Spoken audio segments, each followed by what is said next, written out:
আজকে একটা সকালে বিবাহ অনুষ্ঠানে গিয়েছিলাম। ওখানে বিবাহ মানে আনন্দ, বিবাহ মানে জায়েজ পন্থায় থেকে ইসলামী সংস্কৃতি যা আছে সেইটার গণ্ডির ভেতরে থেকে মানুষ যেন একটু আনন্দ করে। একজনকে ইসলামী সঙ্গীত বলতে দিয়েছে, সে এমন একটা সঙ্গীত আরম্ভ করেছে মানুষ মরে গেলে যেটা বলে ওইটা। একই মরণের অনুষ্ঠান।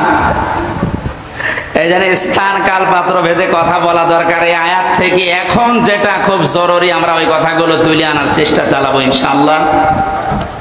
5 নম্বর আয়াত থেকে যে শিক্ষাগুলো পাওয়া যাবে এটা নিয়ে বাড়ি যাওয়া। আল্লাহ আমাদের আজকের এই ছোট্ট অনুষ্ঠান হলো, এখান থেকে তাফসীর আকারে যে কথা বলছি বা বলবো এখান থেকে ওইগুলো নিয়ে যাওয়ার তৌফিক যেন দান করেন, বলেন আমিন। জবান খুলে কোরআনের এই আয়াতটা একবার পড়েন, যেন একটা অক্ষরে 10টা করে নেকি পাওয়া যায়। আউযু বিল্লাহি মিনাশ শাইতানির রাজিম। বিসমিল্লাহির রহমানির রহিম। ইয়া আইয়ুহাল্লাযীনা আমানুত্তাকুল্লাহা ওয়া কুনু মা'আস সাদিকিন। সাদাকাল্লাহুল আযীম। সূরা তাওবা। কোন সূরা বলেন তো? বলেন বলেন। ডাক দিয়েছেন আল্লাহ এখানে শুধুমাত্র ঈমানদারকে। তাহলে বেঈমান যারা আছে আয়াত তাদের জন্য না। বেঈমান যদি থাকেন আপনি এখন উঠে চলে যান, কারণ আপনার জন্য আজকের এই আয়াত না, আপনার জন্য আলাদা আয়াত আছে। বেঈমানদের আল্লাহ ডাক দেয়নি ইয়া আইয়ুহাল্লাযীনা কাফারু, আল্লাহ কাফেরদেরকেও ডাক দিয়েছেন। সুতরাং ও আয়াত যেহেতু আজকে পড়ি নাই ওইটা আপনাদের জন্য না। এখানে যারা বেঈমান আছে চলে যান। দেখেন তো কত চলে যাচ্ছে। ওটা কি বেঈমান নাকি? হ্যাঁ, একটু পরে যান। এখন আমার প্রশ্ন যে আমার ভেতরে ঈমান আছে কিনা আপনি বলেন তো। আমার তো জুব্বা গায়ে আছে, পাগড়ি মাথায় আছে, এত বড় সুন্দর সুন্দর টুপি মাথায় দিয়ে আছে, আমার হাতে তসবিহও আছে, আমার ঈমান নেই মানে? না। সাহাবী প্রশ্ন করলেন, হে রাসূল আমার ভেতরে যে ঈমান আছে আমি কিভাবে টের পাবো? নবীজি বললেন, ইজা সাররাতকা হাসানাতুকা ওয়া সাআতকা সাজ্জিআতুকা ইলা আখিরিল হাদিস, রাহু ইবনে মাজাহ। বিশ্ব নবী বলেন, উম্মত হে আমার সাহাবী, তোমার ভালো কাজগুলো যখন তোমাকে আনন্দ দেবে, খুশি করবে, আর অন্যায় কাজগুলো যখন তোমাকে কষ্ট দেবে, তখন বুঝবে তোমার ভেতরে ঈমান আছে। এ বাংলাদেশে আজ সবার কাছে ভালো কাজ ভালো লাগে। আসতে বলে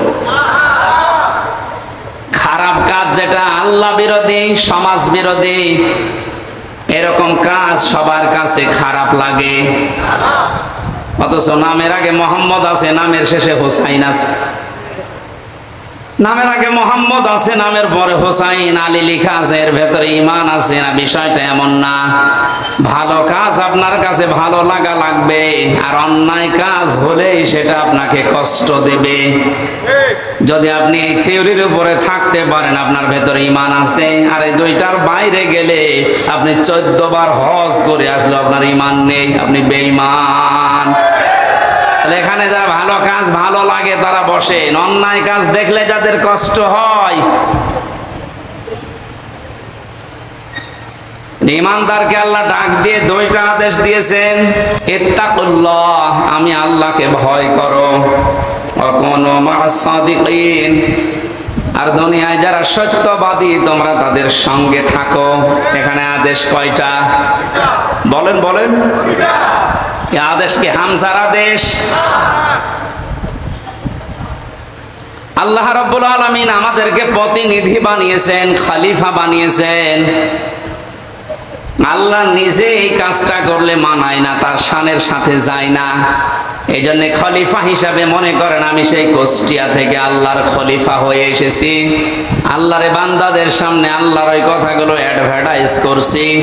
আশা করি আপনি আল্লাহর এই 2টা আদেশ আজকে থেকে মেনে নেওয়ার, মেনে চলার চেষ্টা করবেন। এক নম্বরে ইত্তাকুল্লাহ, আল্লাহকে ভয় করো। প্রশ্ন আসতে পারে, জন্মের পর থেকে শুনছি আল্লাহকে ভয় করো, তো ভয় তো করি না। আল্লাহকে ভয় করে শব্দের ভেতরে যে ব্যাখ্যাগুলো আমাদের এই বাংলাদেশ, ভারত, পাকিস্তানে চলে, একটা স্বাভাবিক ব্যাখ্যা এখন নিয়ে আসা লাগবে। ইত্তাকুল্লাহ, তাকওয়ার ব্যাখ্যা আধুনিক ভাবে সব চাইতে সুন্দর ব্যাখ্যা আমার কাছে মনে হয়। আল্লাহর ভয় তো আছেই, আল্লাহর নিষিদ্ধ কাজগুলো ঘৃণা করে ছেড়ে দেওয়ার নাম তাকওয়া।